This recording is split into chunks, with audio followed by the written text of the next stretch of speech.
Les bons enfants.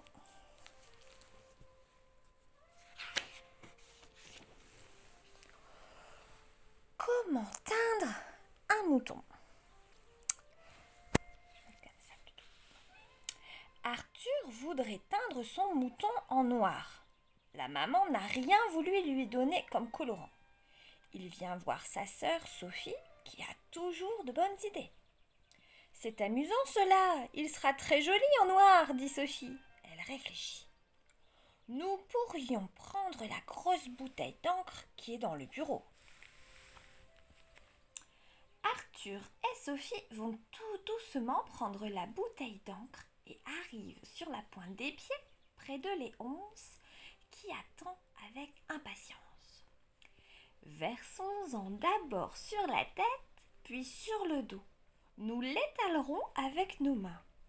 Il sera parfaitement teint. Léonce commence à verser. Malheur, c'est trop! L'encre coule sur le tapis.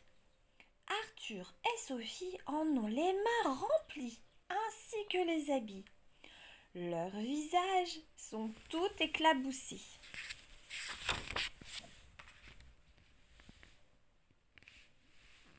Léonce rit, Sophie se fâche et lui applique la main pleine d'encre sur la figure. Arthur veut attraper la bouteille. Furieux, Léonce lance de l'encre de tous les côtés. La maman entre.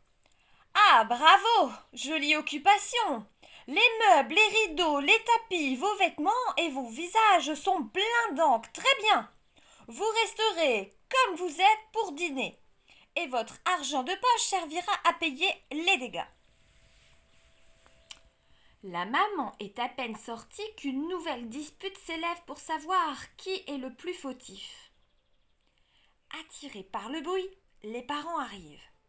Arthur et Sophie parviennent à s'esquiver. Mais papa retient Léonce. Maman explique.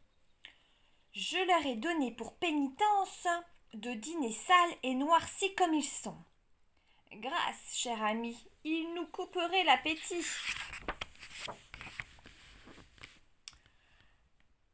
Léonce va se laver, mais ne dit rien à son frère et à sa sœur. Ils se présentent à table comme des charbonniers.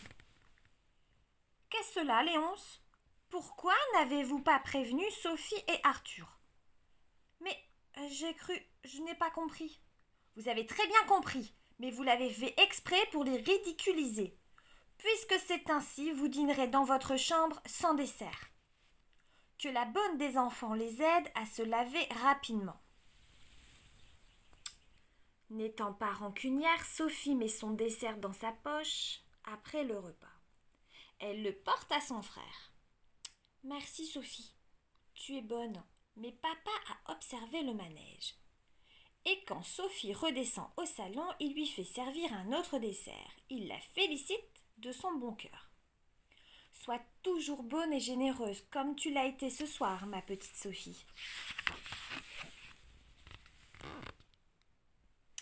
La leçon. Sophie est assise seule à sa table, les larmes aux yeux.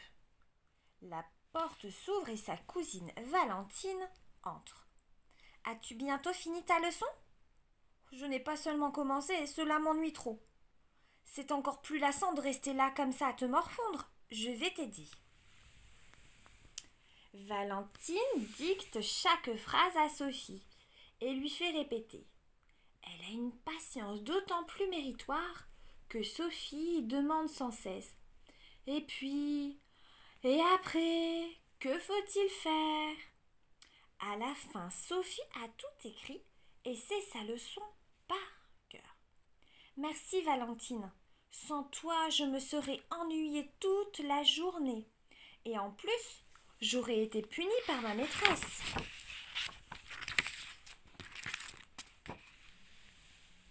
Nina.